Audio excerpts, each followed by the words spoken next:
What's going on, y'all? Welcome back to the channel. My review of Batwoman, Episode 8. Spirit Fingers. Oh, good lord. This episode starts out with Batwoman stealing a jacket from one of the Bunny Rabbit gang. I don't know why.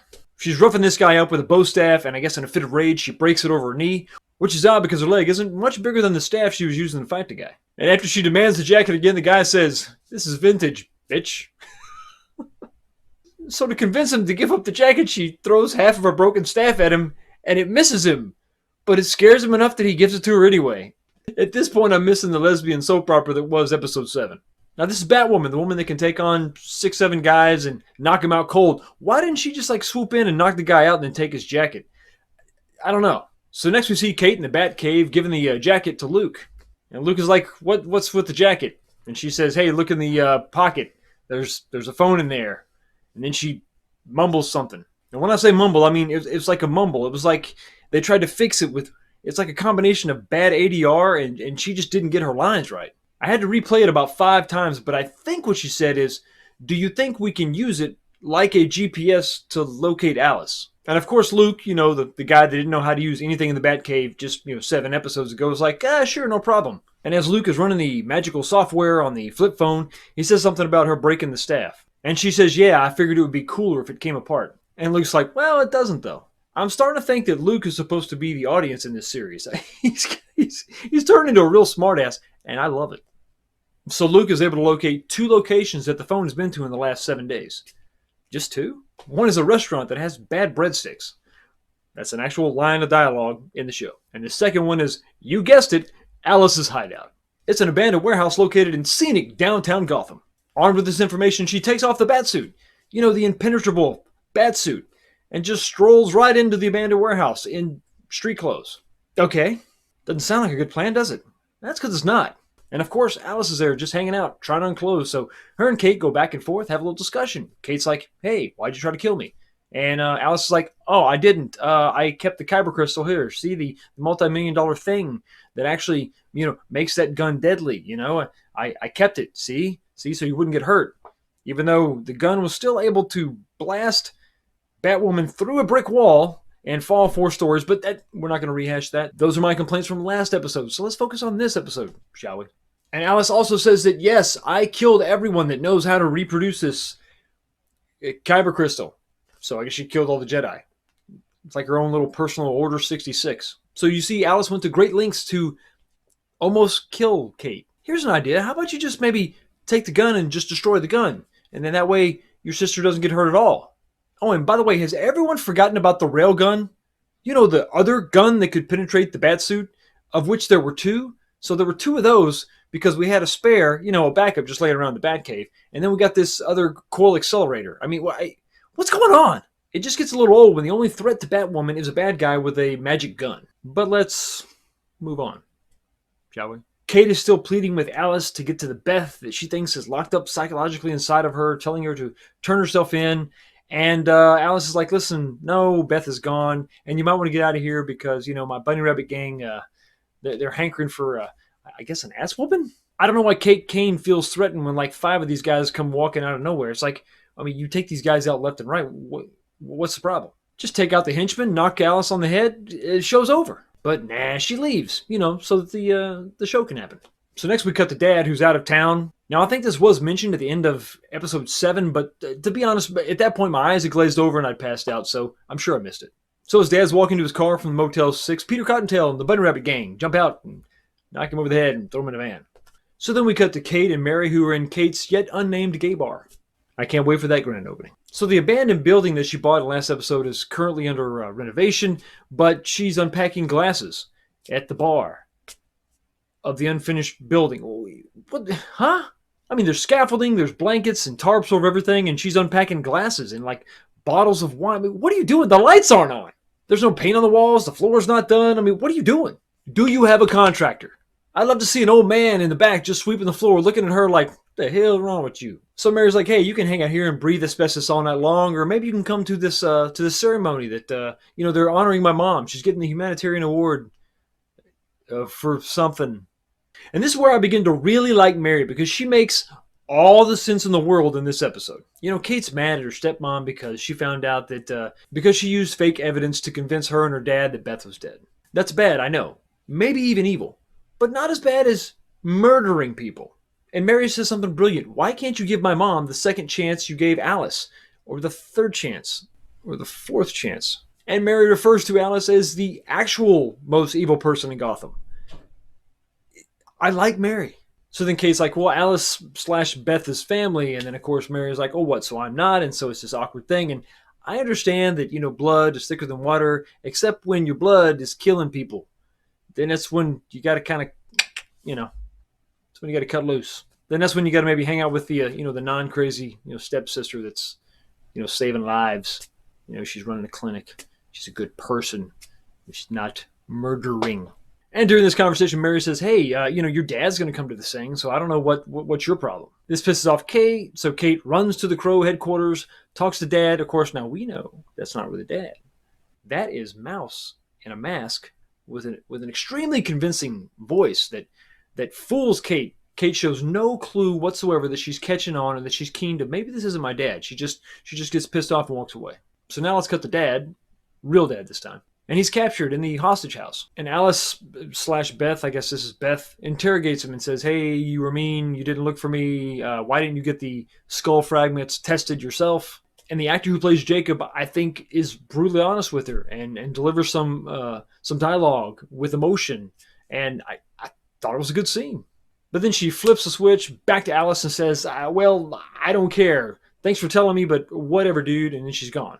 Now, when I first saw this, I didn't understand that switch, but if you watch the episode completely, it actually makes sense within the confines of her plan, which, spoiler alert, Alice actually has a plan. And it's not bad. So Kate is back at Wayne Tower and she takes a drink of bourbon. So as she begins to talk about her dad's behavior to Luke, she says, that just isn't him. Wait a minute, that's not him. And of course, to test her theory, all she needs to do is make a phone call. And after that one phone call, she's convinced that that's not her dad. It is, in fact, Mouse pretending to be her dad. She learned all this with one conversation and one phone call. Because she tricked him because she said something about it snowing whenever Dad got married to Catherine, but it was actually in the summer, so ha! So Tyler and Snowfie... So now we got to Tyler and Sophie sitting in Jacob's office. And Sophie's trying to cheer Tyler up because, he's obviously got something on his mind. Like, I don't know, finding out that his fiancée was, in a lesbian relationship and never bothered to tell him. I don't know why he'd be upset. And she even mentions taking a super awesome trip to Dollywood. Dollywood? So this dialogue is to basically establish that they are a complete mismatch from each other. Then Mouse, disguised as Jacob, tranks them. Just shoots both of them with a tranquilizer dart, just like point blank range. Just like right in the freaking neck. So now we cut the Mouse disguised as Jacob in the limo with Mary and Catherine. And they both drink a big glass of champagne that Mouse just poured them. What could possibly go wrong? Next we see Alice returning to her abandoned warehouse and Kate is waiting for her. Is there no Peter Cottontail with a gun standing guard? Kate's just there, no bat suit, nothing, just hanging out. She's like, where's Dad? And you got to tell me where Dad is. And of course Alice is like, hey, go check out the hostage house, where I was held hostage. Kate gets there to find nothing but empty handcuffs. Then we see Tyler and Sophie wake up and they're handcuffed to each other, back to back, in Jacob's office. Next, we're at the gala that celebrates Catherine as the humanitarian of the year, or the day of the month, I'm not sure. And she's at the podium giving her speech, and the teleprompter malfunctions, and it's taken over by who we can assume is Alice. And she's informed by the teleprompter that we've taken over, and read this altered speech, or your life depends on it. And before she can finish the speech, her nose begins to bleed, and she passes out right there on stage. So Mouse / Jacob and Mary rush Catherine backstage. Mouse says, stay with your mom, I'll be right back, and leaves. And then we see the beginnings of a very good scene between Mary and her mother, Catherine. The two actresses in the scene are really conveying some emotion. There's some tears. I thought that the acting from those two actresses was above average. And for this show, their acting was Oscar worthy. Okay, so next up is some of the worst fight choreography I have ever seen. So here comes Batwoman with the staff that has been modified to be two staffs now, or maybe she just kept both ends. I don't know. And she begins to take guards out one at a time. She starts at sort of the base floor, works her way up the stairs, and goes all the way to the second floor and begins to, what I assume, is look for Mary and her mom and her dad, right? But the fight choreography is god awful. She's doing things that are just flipping guys over that don't make any sense. I mean, this is so stupid. At one point, she flicks one arm, and the guy just flips. I mean, he does a literal somersault over her. You can talk about the magical bat suit and how it will stop bullets and ray guns and rail guns and magical coil accelerators. Okay, that's fine. I'll go with that. But she does not have the upper body strength to, with one arm, flip a guy twice her size over. I don't know why she's not using more gadgets to sort of edge out the competition. Why can't you throw a batarang and bust out all the lights and then use your night vision and come in and use maybe tranq guns or maybe like lightning gauntlets or something to sort of electrocute them as you punch them? I mean, show something to make this more believable. No rational human being is going to believe this is possible. She still has the physique of a 12-year-old girl. And I love how the bad guys will selectively fire at her. Now remember, she's got the impenetrable batsuit on, so why aren't they just lighting her up? I mean, that would at least look good. And as unbelievable as that is, then we cut to Tyler and Sophie. Guess how they get out of the handcuffs? Just take a wild guess. Paperclip? No. Like a bobby pin? No. Do they find some other random straight piece of it? No. Tyler takes the engagement ring off Sophie's hand and uses that to pick the lock. That doesn't make any sense. I mean, this is a ring. This is a 3-stone ring, okay? How in the hell are you going to use that to pick a lock?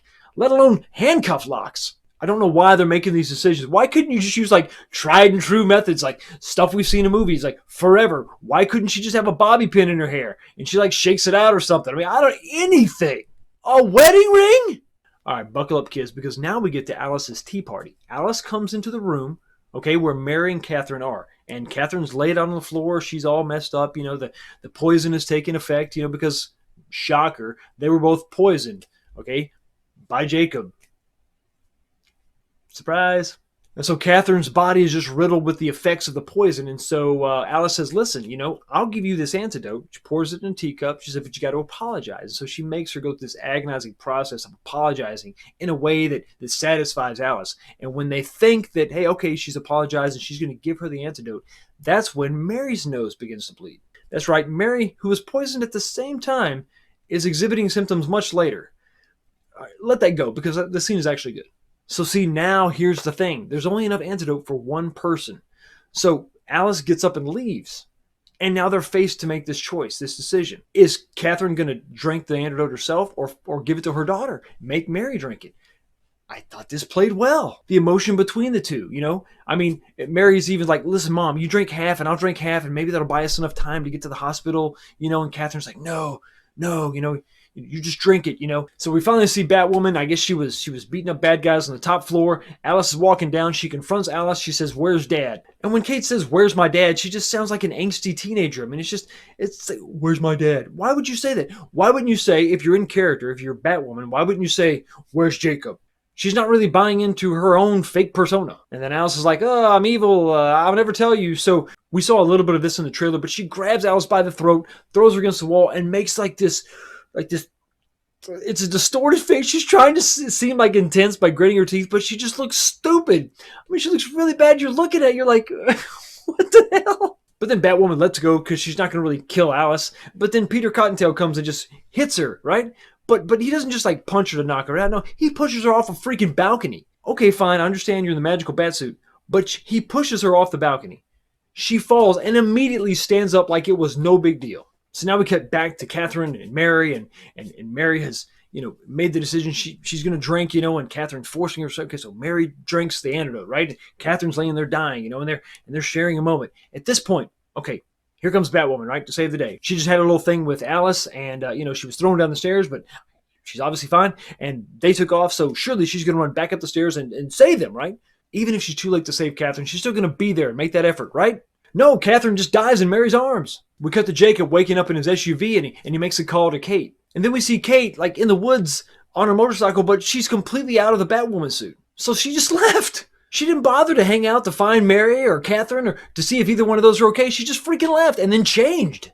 And during this phone conversation with Jacob and Kate, Ruby Rose is really struggling to maintain an American accent. Now, if you've got this on DVR, play this back. When she talks about her 6th birthday, what did you get for me on my 6th birthday? She sounds Australian. She just gave up. At this point, she's like, the episode's almost over. I can quit trying. Then the cops show up and arrest Jacob because they think that he poisoned Catherine and Mary.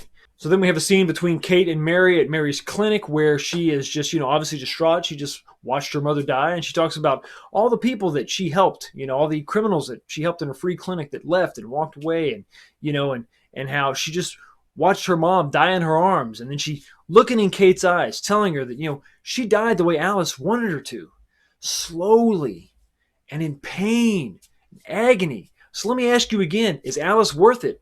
And of course, Kate says no. Well, thanks for getting on board, Kate. And by this time, it's too little too late. Mary's out of there, which I got to say, guys, Mary is my favorite character. And then, of course, we're saddled with one more scene with Tyler and Sophie where Sophie's, they're in the Crow headquarters, and Sophie's trying to take care of business. And he's like, I want kids. I want a future. And she's like, okay, sounds good. But then he's like, do you love me? And she's like, yeah. And he's like, but are you in love with me? I'm like, God, what the hell? Are we in high school? And of course, Sophie can't give him an answer, so I don't know. She's left on the stairs crying. And then we wrap up this episode with another horrible, horrible, horrible scene with Ruby Rose. Dad is at the police station with what I can assume is an interrogation room, and Ruby Rose comes in and, playing her best 14-year-old whiny girl, says, I hate her so much, Dad. And it was at this point I was thinking, she's reading my mind. So anyway, y'all, that is another episode in the books. I think we had some good acting from, sadly, one of the characters that's dead, and her daughter Mary. I think that whole scene worked out well. I think Jacob, the actor that plays Jacob, delivered some good dialogue. I think he had some good scenes as well. I think Alice is still pretty solid. The worst thing in Batwoman is Batwoman.